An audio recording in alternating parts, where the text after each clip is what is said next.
Salam kepada semua jemaat Tuhan. Kita sangat bersyukur sebab sekali lagi kita dapat bersama-sama dalam ibadah kita hari ini. Itu karena anugerah dan kemurahan Tuhan di dalam kehidupan kita. Amin. Oleh yang demikian, Tuhan beserta kamu. Saya gembira bila mereka berkata kepada saya, "Hai, marilah kita menyanyi kepada Tuhan."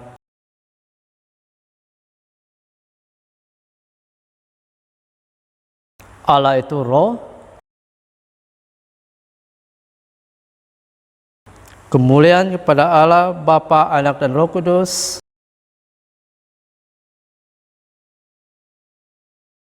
Sekarang mari kita bersama-sama di dalam doa untuk kesucian. Ya Allah yang Maha Kuasa, semua hati manusia terbuka di hadapan Tuhan. Semua keinginan diketahui oleh-Mu dan daripadamu tiada rahsia yang tersembunyi. Sucikanlah niat hati kami dengan ilham Roh Kudus-Mu, supaya kami boleh mengasihi-Mu dengan sempurna dan memuliakan nama-Mu yang kudus dengan selayaknya, melalui Yesus Kristus Tuhan kami. Amin. Sekarang sidang jemaat, mari kita bersama-sama di dalam menyembah dan memuji Tuhan. Haleluya. Mari kita berikan sorak-sorai dan pujian bagi Yesus di tempat ini. Tuhanku Maha Besar, Tuhanku Maha Kuasa, ya Raja segala raja. Haleluya.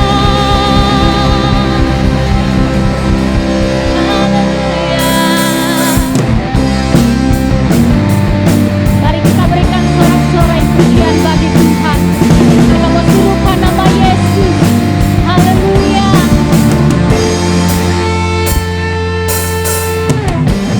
Tuhanku Maha Besar, Tuhanku Maha Kuasa, Raja segala raja.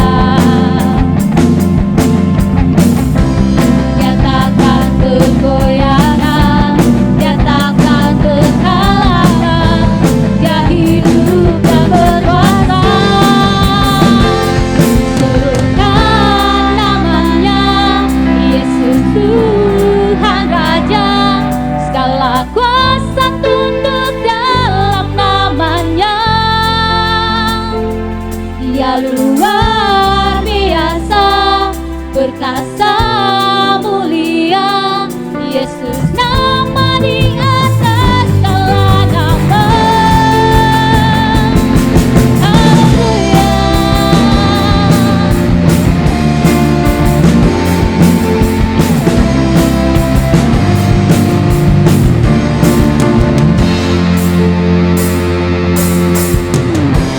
Tuhanku Maha Besar, Tuhanku Maha Kuasa, Raja segala raja. Nyatakan kegoyangan, nyatakan kekalahan, Dia hidup dan berkuasa. Serukan namanya, Yesus Tuhan Raja, segala kuasa tunduk dalam namanya. Dia luar biasa, perkasa mulia, Yesus nama di atas segala nama. Serukan namanya, Yesus Tuhan Raja, segala kuasa tunduk dalam namanya. Dia luar biasa, perkasa mulia, Yesus nama di atas segala nama. Kau Tuhan Rajaku, perkasa mulia.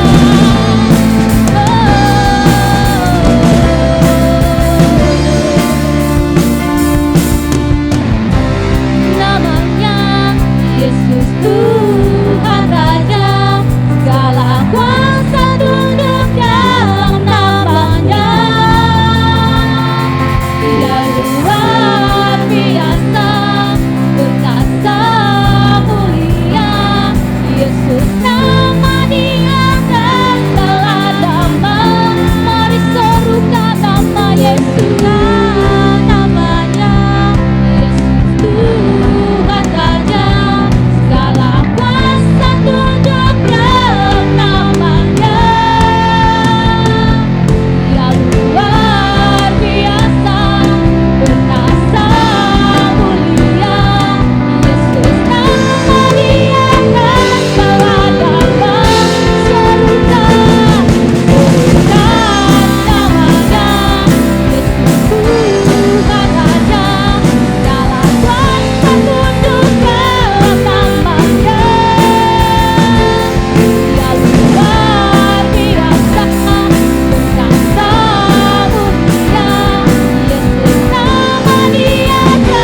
112 ayat yang pertama hingga keempat. Haleluya. Berbahagialah orang yang takut akan Tuhan, yang sangat suka kepada segala perintah-Nya. Anak cucunya akan perkasa di bumi, angkatan orang benar akan diberkati.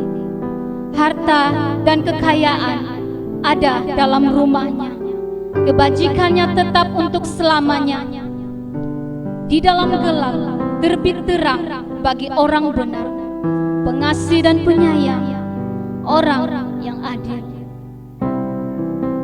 Haleluya Tuhan. Kami menyembah Engkau Tuhan di tempat ini, Engkau yang layak untuk disembah.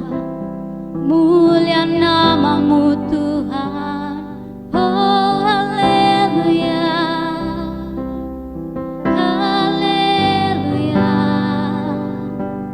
Kami mau menyembah-Mu Tuhan, Raja segala raja. Oh Yesus, Engkau yang terutama Tuhan di dalam hidup kami. Sebab itu Tuhan, kami mau menyembah Engkau Tuhan. Dengarlah pujian dari dalam hati kami. Haleluya Yesus.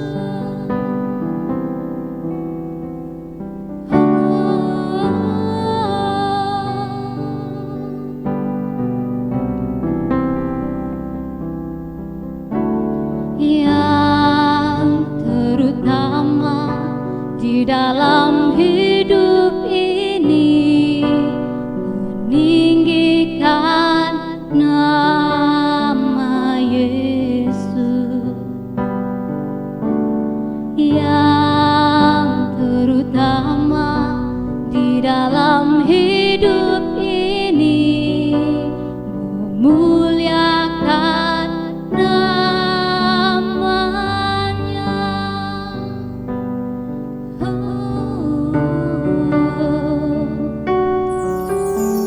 Yang terutama di dalam hidup ini,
untuk ditinggikan Yesus.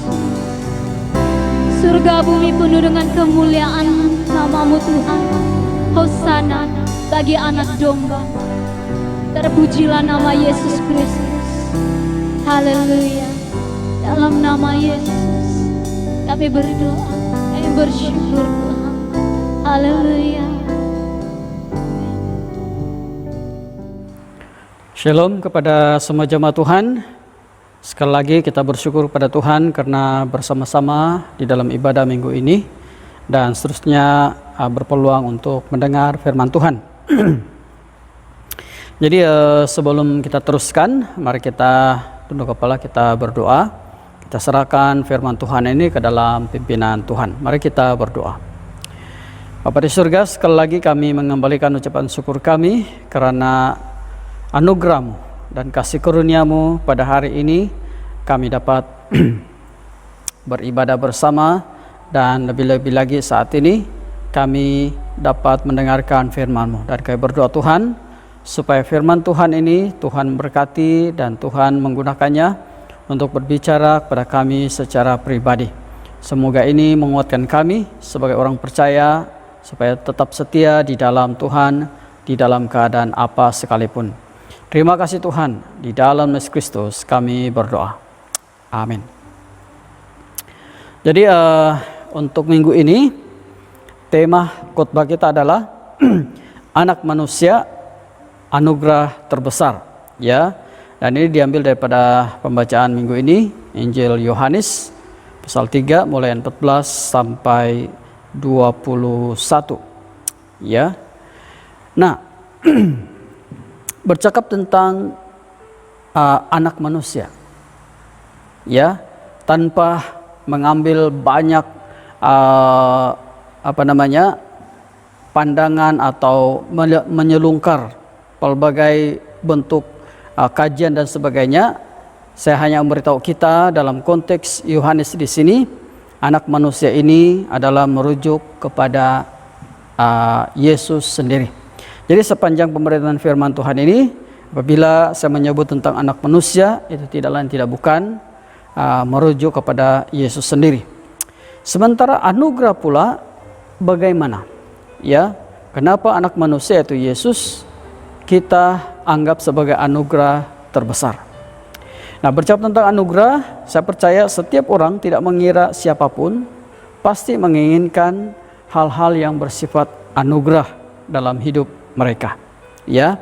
Dan menurut beberapa kamus atau kamus yang mendefinisikan anugerah ini, ya, ada yang mengatakan bahwa anugerah adalah sebagai hadiah atau pemberian daripada orang yang lebih tinggi atau besar derajatnya. Dalam arti kata yang lain, ini adalah satu kurnia, ya. Sementara dalam bahasa Inggris itu disebut grace, ya. Jadi untuk kita lebih memahami makna anugerah ini dengan lebih dalam, terutamanya dalam aspek kerohanian, ya. Anugerah di sini selalu merujuk dalam aspek kerohanian, maksud saya merujuk kepada pemberian atau hadiah yang diberikan secara percuma tanpa mengambil kira kelayakan penerima, yaitu adalah dipanggil anugerah. Itulah sebabnya anugerah juga disebut sebagai pemberian kasih karunia atau pemberian yang cuma-cuma, ya. Jadi bagi kita orang percaya, ya, anugerah apakah atau kurnia apakah yang kita ingin cari? Jadi sekali lagi dengan tema yang saya sudah sebutkan tadi, anak manusia anugerah terbesar. Berdasarkan Injil Yohanes pasal 3 ayat 14 hingga 21, kita akan coba belajar bersama apakah anugerah atau hadiah yang seharusnya kita coba terapkan atau letakkan di dalam hati kita, matlamat kita dan fokus kita, ya. Dan kemudian bagaimana memilih untuk memilikinya, ya, dan seterusnya hidup di dalamnya. Kenapa saya mengatakan bagaimana memilih? Karena seperti yang sudah dikatakan awal-awal itu, anugerah ini atau kasih karunia ini adalah pemberian percuma tanpa mengambil kira kelayakan penerima. Tapi di pihak penerima, dia juga perlu memilih untuk mau menerima atau memiliki anugerah tersebut atau tidak. Ya. Jadi setelah kita memilih, bagaimana seterusnya hidup di dalamnya. Ya. Itulah yang kita coba belajar bersama-sama daripada firman Tuhan hari ini.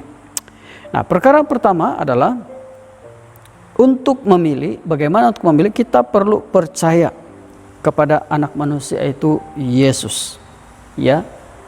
Kita perlu mengambil keputusan untuk percaya atau beriman. Ya. Apa yang harus kita lakukan? Ya, atau apa tindakan kita yang menunjukkan bahwa kita percaya kepada Yesus atau anak manusia ini? Ya. Yang pertama adalah kita harus meninggikan, ya, anak manusia harus ditinggikan. Dalam Yohanes pasal 3 ayat 14 hingga 15 mengatakan, dan sama seperti Musa meninggikan ular di padang gurun, demikian juga anak manusia harus ditinggikan, supaya setiap orang yang percaya kepadanya beroleh hidup yang kekal. Jadi jelas sekali di sini bahwa kita harus meninggikan anak manusia. Ya, dan dia mengambil satu peristiwa lalu pada masa lalu, yaitu Musa ketika mereka berada di padang gurun, di mana pada waktu itu, ya, selepas Israel keluar daripada Mesir, mereka telah melalui perjalanan yang panjang, perit, dan menyulitkan mereka di padang gurun, sehingga ada di antara mereka yang mula mempersoalkan atau mula marah atau mula mempersoalkan Musa, yaitu mengapa mereka bertanya, mengapa mereka harus dibawa di situ? Ya, apakah tujuan mereka di situ? Adakah hanya untuk mati? Ya, ini terjadi ketika mereka di dalam perjalanan menuju ke Teluk Akabah, ya. Jadi mereka marah, muak, dan karena itu apa yang Tuhan telah lakukan? Tuhan telah mendatangkan ular-ular tedung yang berbisa di tengah-tengah bangsa tersebut. Dan ramai orang atau ya orang Israel mati dipagut atau dipatuk oleh ular-ular tersebut. Apabila ini berlaku, mereka telah datang kepada Musa dan mereka berkata, kami telah berdosa, kami telah berkata-kata melawan Tuhan dan engkau. Oleh itu berdoalah kepada Tuhan supaya dijauhkan ular-ular ini. Setelah itu Musa pun berdoa untuk mereka, dan apa yang Tuhan perintahkan kepada dia, Tuhan telah menyuruh dia membuat seekor ular, yaitu Musa disuruh membuat seekor ular dari logam dan menaruhnya di atas sebuah tiang. Dan Tuhan mengatakan bahwa setiap orang yang dipagut ular akan sembuh kalau melihat ular dari logam itu. Tampak sekali ini sesuatu yang tidak masuk akal.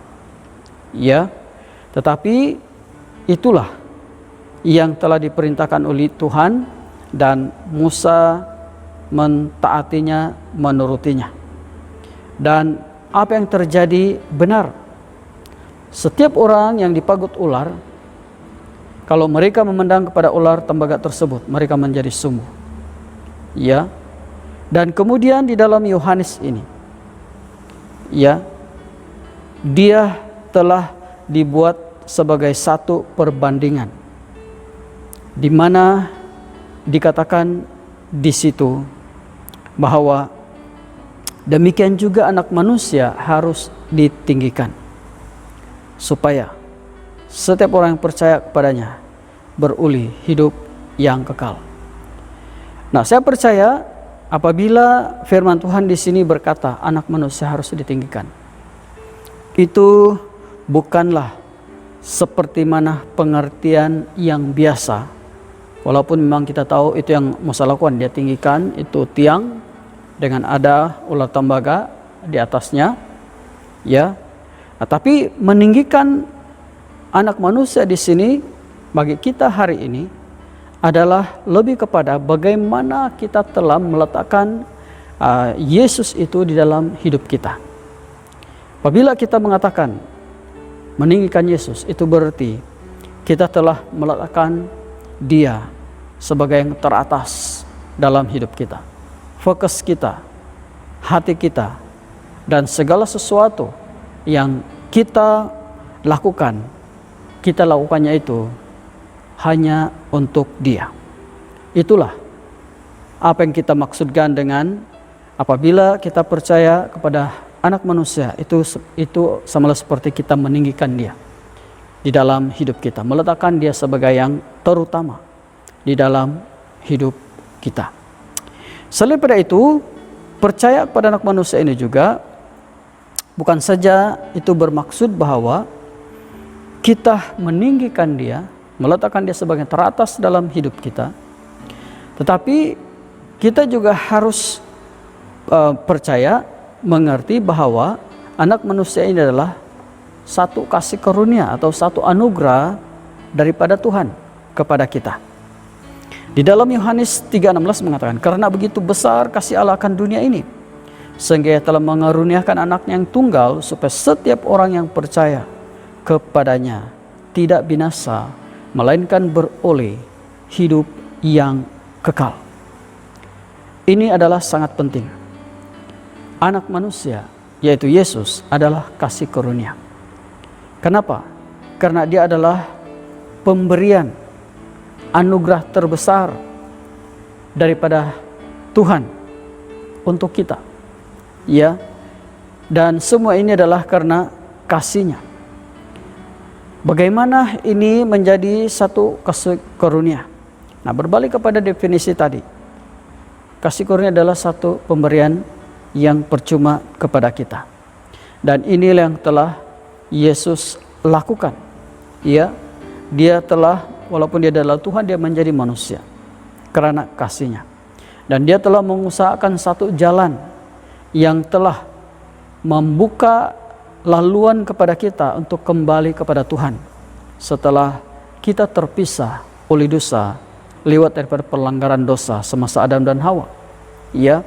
Jadi dari sini, dengan menerima Dia, percaya kepada apa yang Dia telah lakukan, maka dikatakan di sini kita akan dapat daripada binasa, sekarang kita tidak binasa. Daripada mengalami kematian, sekarang kita beroleh hidup yang kekal.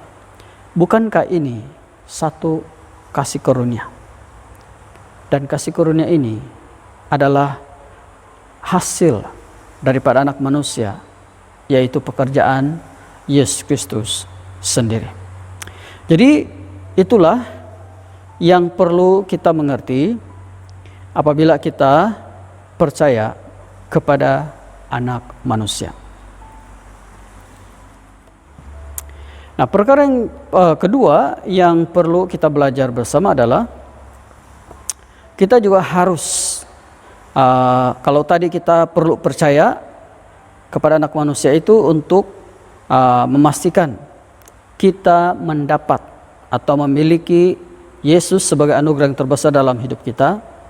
Kedua, setelah kita memilih Dia, setelah kita memiliki Dia, dan setelah kita telah menjadi anak-anaknya, kita perlu kuatkan, teguhkan pegangan kita dengan mengerti misi anak manusia, yaitu Yesus.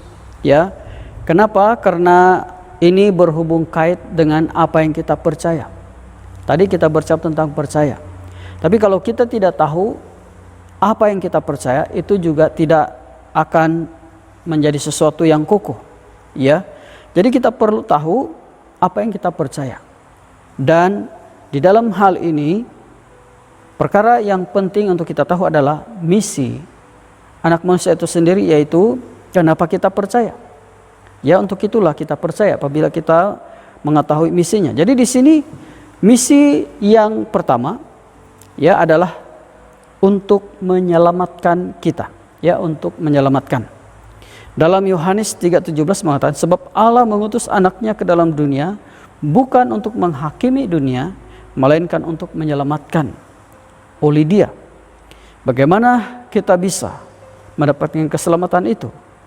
Melalui percaya kepada Tuhan Yesus yang telah ditinggikan di atas kayu salib. Ya.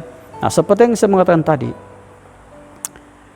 apabila kita telah mengerti misi anak manusia itu menyelamatkan, maka kita akan menjadi lebih kokoh, lebih berdasar, lebih mempunyai asas di dalam apa yang kita percaya. Karena di sini kita tahu sekarang bahwa Dia datang ke dunia ini, ya, yaitu sebagai satu anugerah daripada Tuhan, adalah semata-mata untuk menyelamatkan kita. Dia datang bukan untuk menghakimi, walaupun memang satu waktu nanti kita akan berhadapan dengan penghakiman juga. Tapi perkara pertama kepada asas kepercayaan kita adalah kita harus mengerti bahwa Dia datang untuk menyelamatkan kita. Dan itulah sebabnya mengapa kita perlu meninggikan Dia, ya, yaitu meletakkan Dia sebagai yang teratas, yang tertinggi, yang terpenting, dan yang terutama di dalam hidup kita. Ya, karena dengan demikian maka kita akan dapat menikmati, ya, atau mengalami misi anak manusia itu sendiri, yaitu keselamatan yang diberikan sebagai anugerah atau kasih karunia kepada kita. Nah, penyelamatan ini tidak akan lengkap kalau kita tidak tahu, ya, pengertian tentang penyelamatan kita tidak akan lengkap kalau kita tidak mengetahui bagaimana penyelamatan ini dilakukan. Dan ini juga termasuk dalam misi Yesus, yaitu anak manusia. Jadi di dalam hal ini kita misi anak manusia yang kedua adalah untuk membebaskan. Membebaskan dari apa? Kita akan lihat di dalam ayat 18. Barang siapa percaya kepadanya, ia tidak akan dihukum. Barang siapa tidak percaya, ia telah berada di bawah hukuman, sebab ia tidak percaya dalam nama anak tunggal Allah. Jadi jelas sekali dalam firman Tuhan ini bahwa barang siapa tidak percaya, ia berada di bawah hukuman. Sebaliknya, barang siapa percaya, ia tidak akan dihukum. Ya. Jadi kalau kita mau mengerti lebih dalam tentang perkara ini, ya, saya akan coba permudahkan, ya, untuk kita. Nah, kita mengerti bahwa kita semua ini adalah orang yang berdosa. Ya, kita semua ini adalah orang yang berdosa. Di dalam Roma, ya, pasal 3 ayat 23, semua manusia adalah orang yang telah berbuat dosa. Dan kemudian dalam Roma pasal 6 23, karena dosa manusia harus mengalami kematian. Karena apa? Upah dosanya adalah maut. Jadi di dalam hal ini kita tidak ada jalan untuk melepaskan diri daripada hukuman ini. Kita tidak ada jalan untuk melepaskan diri daripada ikatan dosa ini. Jadi karena itulah Tuhan datang, anak manusia datang untuk membebaskan kita daripada dosa, daripada upah dosa, yaitu kematian. Sehingga kita dibenarkan di dalam Tuhan, kita mendapat kehidupan kekal. Dan untuk ini, sekali lagi dinyatakan di situ, perkara yang perlu kita lakukan adalah percaya kepada anak manusia itu sendiri. Karena itu apabila kita percaya pada anak manusia itu Yesus, itu samalah seperti kita menerima misi penyelamatan yang dia telah lakukan ini. Dan apabila kita telah menerima misi penyelamatan ini, kita pun akan diselamatkan. Maksudnya kita sekarang telah dibebaskan daripada semua ikatan dosa dan maut. Jadi dengan demikian maka kita akan dapat membebaskan diri dan seterusnya mengakui, mengerti mengapa bahwa di dalam banyak anugerah yang dikejar oleh manusia di dunia ini, tidak ada yang lebih besar, lebih penting, lebih utama daripada anak manusia itu Yesus sebagai anugerah yang terbesar. Nah, perkara yang ketiga adalah setelah kita percaya, memilih atau mengambil keputusan untuk percaya dan seterusnya mengerti apakah misi anak manusia itu yaitu Yesus.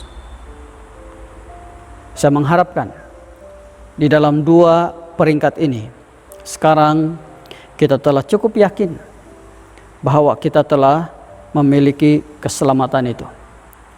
Saya berharap kita telah cukup yakin bahwa sekarang kita adalah milik Tuhan. Nah, perkara yang ketiga adalah bagaimana atau apakah dan dengan cara apakah kita hidup sebagai orang-orang yang sudah percaya, sebagai orang-orang yang telah diselamatkan. Nah, sekarang ini adalah bagaimana kita menerjemahkan kehidupan yang telah dimerdekakan ini, kehidupan yang telah dimenangkan ini, kehidupan yang telah dibebaskan oleh Allah ini. Untuk ini kita perlu mengerti satu lagi aspek daripada anak manusia itu, yaitu Yesus, yaitu terang anak manusia. Apakah yang dimaksudkan dengan terang?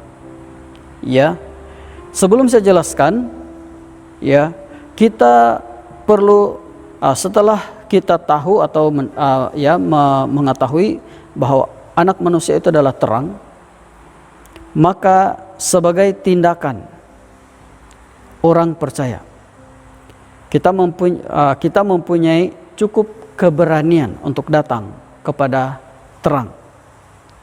Kenapa? Sebab sekarang kita telah menjadi milik Allah, kita telah dimerdekakan di dalam Tuhan. Jadi kita mempunyai keberanian untuk datang kepada terang tersebut. Ya, mengapa kita perlu datang kepada terang? Karena di dalam Yohanes pasal 3 ayat 19-20 mengatakan, dan inilah hukuman itu, terang telah datang ke dalam dunia, tapi manusia lebih menyukai kegelapan daripada terang, sebab perbuatan-perbuatan mereka jahat. Sebab barang siapa berbuat jahat membenci terang dan tidak datang kepada terang itu, supaya perbuatan-perbuatan yang jahat itu tidak nampak. Jadi ini sebabnya mengapa kita perlu datang kepada terang anak manusia. Karena dia adalah, menurut ayat 19 ini, anak manusia itu adalah terang yang telah datang ke dalam dunia. Dia telah datang. Ya.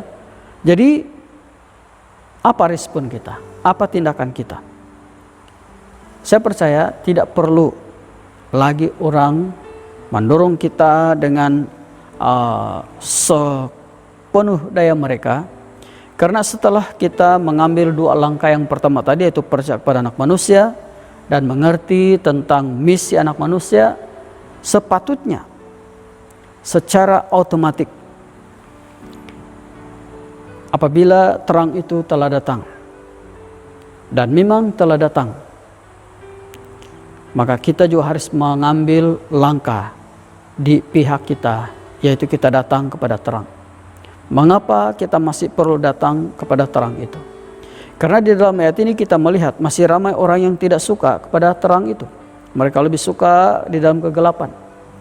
Mengapa? Sebab mereka tahu apabila mereka datang kepada terang itu akan mendedahkan, menyerlahkan perbuatan-perbuatan jahat mereka. Dan malah mereka tidak mau datang kepada terang itu karena apa? Mereka lebih suka kepada kejahatan. Mereka menikmati kejahatan itu. Dan karena itu mereka lebih suka biar di dalam atau tinggal di dalam kegelapan. Ya. Jadi itulah sebabnya mengapa kita masih perlu datang kepada terang itu. Terang itu sudah ada. Ya. Tapi pilihan masih di tangan kita. Supaya atau mau datang atau tidak. Ya. Tapi apa yang pasti, saya mendorong kepada kita semua. Ya. Datanglah kepada terang itu. Karena ini adalah salah satu langkah iman.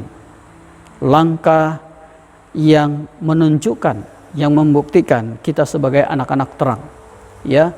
Mana mungkin kita mengatakan saya anak terang, tapi kita tidak mau datang kepada terang itu.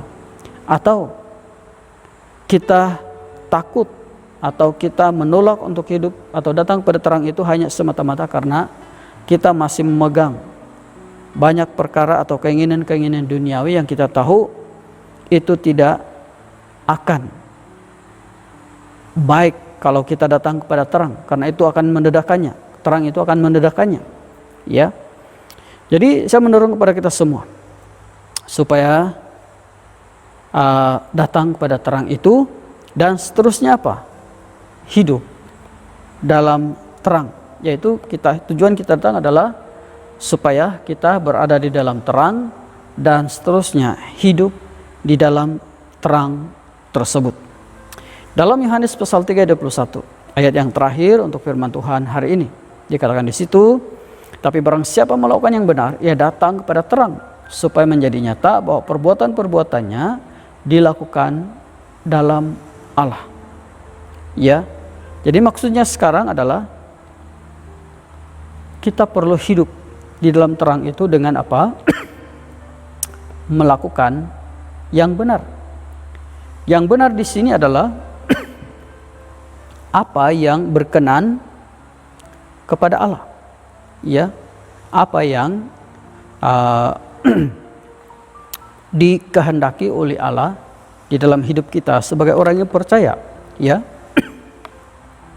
Jadi dalam arti kata yang lain, akhirnya apa yang kita percaya, apa yang kita mengerti tentang kedatangan anak manusia dan tujuannya ke dalam dunia ini adalah harus diterjemahkan di dalam kehidupan kita sehari-hari.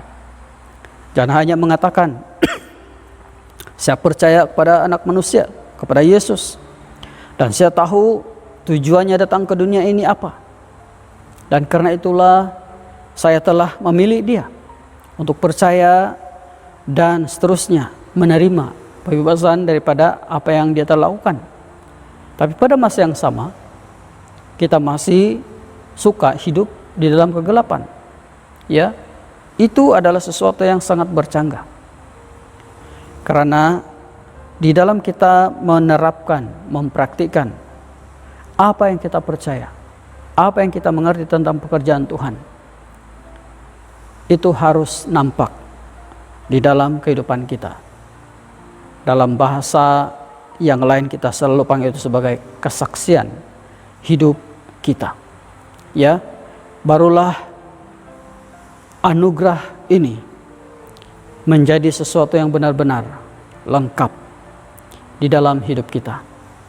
Karena setelah kita percaya dan menerimanya, sekarang kita hidup di dalamnya dengan menerjemahkannya melalui kesaksian hidup kita. Dan kita bersyukur sebagai kesimpulan, karena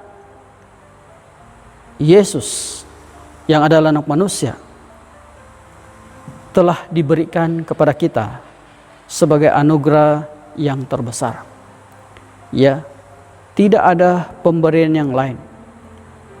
Karena pemberian ini bukan saja memberikan kita jawaban tentang keperluan pencarian kita yang terbesar di dunia ini, tetapi memberikan kita, memimpin kita kepada suatu penemuan mengenai apa yang hilang sebenarnya di dalam hidup kita, yaitu hubungan atau kehidupan bersama dengan Tuhan. Itu yang hilang sebenarnya. Karena sebaik saja Adam dan Hawa jatuh dalam dosa, mereka terpisah dari Allah. Tempat di mana Allah, tempat di dalam kehidupan mereka di mana Allah bersama dengan mereka sebelum jatuh dalam dosa, sekarang menjadi kosong. Dan kekosongan itu adalah sesuatu yang coba diisi oleh manusia dengan mengejar, dengan coba mendapatkan pelbagai tuntutan-tuntutan, keinginan-keinginan dari dunia. Tapi jelas itu tidak akan pernah dapat mengganti tempat yang telah satu masa menjadi tempat Allah. Dan karena itulah apabila Yesus datang, dia menjadi satu anugerah yang terbesar. Karena dialah yang akhirnya memenuhi apa yang hilang itu. Karena apa yang Yesus bawa ini adalah jawaban kepada kita. Bukan hanya mengenai persoalan kita, pencarian kita yang terpenting dalam hidup kita di dunia ini, tapi juga tentang persoalan dan apa yang kita mau dapat dengan penuh keyakinan mengenai di mana kita berada selepas kita meninggalkan dunia ini. Jadi apalagi anugerah yang lebih penting daripada ini. Oleh itu saya mendorong kepada kita semua sepanjang puasa ini, kalau di antara kita masih ada keraguan tentang apa yang Yesus telah lakukan untuk kita, inilah masanya. Renungkan, berdoa dan berdoa, supaya kalau keraguan kita selama ini adalah karena pekerjaan iblis, biarlah itu di dalam nama Tuhan disingkirkan, dan kita kembali mencapai satu keyakinan penuh akan keselamatan kita di dalam Tuhan. Tapi kalau keraguan ini memang benar datang daripada kita sendiri, maksudnya kita sendiri masih di dalam persoalan, benarkah, betulkah ini bahwa saya akan selamat? Maka kembalilah kepada firman Tuhan hari ini. Karena benar daripada firman Tuhan hari ini dengan cukup jelas memberitahu kita, Yesus itu adalah anugerah yang terbesar. Karena dialah yang telah membuka jalan kembali kepada Tuhan. Dialah yang telah membebaskan, melepaskan kita daripada dosa yang membelenggu kita selama ini. Dan semua ini hanya kita dapat lakukan hanya dengan satu tindakan, yaitu percaya. Jadi hari ini ambil keputusan untuk percaya. Dan saya berharap di dalam doa nanti, kalau perlu kamu ikut di dalam doa saya untuk menerima Dia sebagai Tuhan dan penyelamat kita secara pribadi. Mari kita tunduk kepala, kita berdoa. Puji dan syukur pada syurga karena Engkau telah menjadi satu anugerah yang terbesar di dalam hidup kami. Dan saat ini Tuhan, sekiranya ada di antara kami yang masih ragu-ragu tentang keselamatan yang datang kepada Engkau, saat ini Tuhan, kami ingin sekali lagi menyerahkan hidup kami ke dalam tangan-Mu. Kami ingin bertobat di hadapan-Mu. Kami ingin memohon supaya kuasa dari Kristus mengampuni, membebaskan kami dari segala dosa kami. Kami mengakui setiap pelanggaran kami, baik secara sengaja atau tidak sengaja. Dan sekarang ini Tuhan, kami ingin menerima Engkau sebagai Tuhan dan penyelamat kami di dalam hidup kami. Biarlah beri surga. Dengan ini, kami akan mempunyai keyakinan kokoh bahwa Engkau adalah anugerah yang terbesar di dalam hidup kami yang tidak akan kami lepaskan lagi. Terima kasih Tuhan karena Engkau telah menjadi Allah kami, menjadi Tuhan kami. Dan kami ini telah menjadi umat-Mu yang telah Engkau pilih untuk menjadi anak-anak-Mu dan seterusnya mengalami keselamatan. Terima kasih Tuhan, kiranya damai sejahtera melalui keselamatan yang telah Engkau berikan kepada kami ini akan terus menjadi pengiring kehidupan kami di tengah-tengah dunia yang penuh dengan kekhawatiran sekarang ini. Terima kasih Tuhan, terima kasih karena menjadi anugerah yang terbesar di dalam hidup kami. Di dalam Yesus Kristus kami berdoa. Amin. Amin.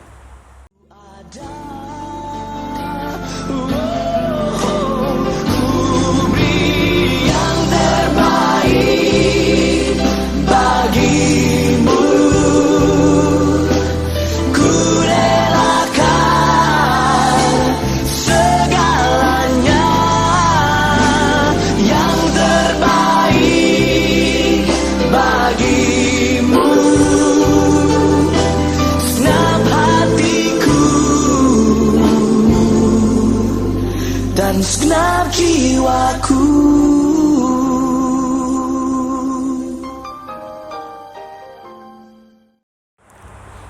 Marilah kita bersama-sama berdoa sebagaimana yang diajar oleh penyelamat kita. Bapa kami yang di surga, dikuduskanlah nama-Mu. Datanglah kerajaan-Mu, jadilah kehendak-Mu di bumi seperti di surga. Berikanlah kami pada hari ini makanan kami sehari-hari. Ampunilah kami akan dosa-dosa kami, seperti kami juga mengampuni orang yang bersalah kepada kami. Janganlah membawa kami ke dalam pencobaan, tapi lepaskanlah kami daripada yang jahat. Karena Engkaulah yang punya kerajaan, kuasa dan kemuliaan, sekarang dan selama-lamanya. Amin. Terima berkat daripada Tuhan, sentosa Allah yang melalui pengertian manusia, melahirkan hati dan jiwa kamu di dalam pengetahuan dan kasih Allah dan anaknya, Yesus Kristus Tuhan kita. Dan berkat Allah berkuasa, Bapa, Anak dan Roh Kudus, beserta dengan kamu dan tinggal serta dengan kamu, sampai selama-lamanya. Amin.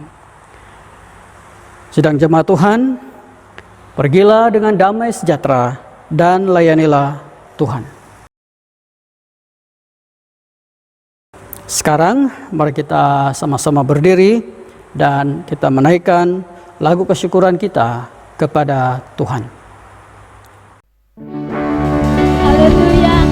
Terpujilah nama-Mu Tuhan Yesus Kristus. Segala puji syukur hanya bagi